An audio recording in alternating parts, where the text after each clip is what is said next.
Hello, my beloved friends and followers. Let's cook once again. Yun. Inihanda ko na lahat ng aking gagamitin. Ano lang naman yan, mix-mix. At dahil marami kaming vegetables na naman na parang nakikita kong masisira-sira na, iyan ang aking lulutuin ngayon.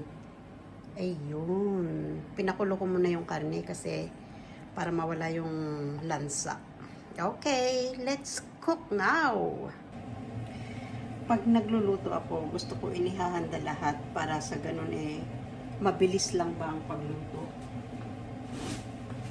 Ito ang hirap sa induction Pagpasa, hindi siya gagana. Kailangan mong i-dry. Yun. So, hinihintay natin uminit.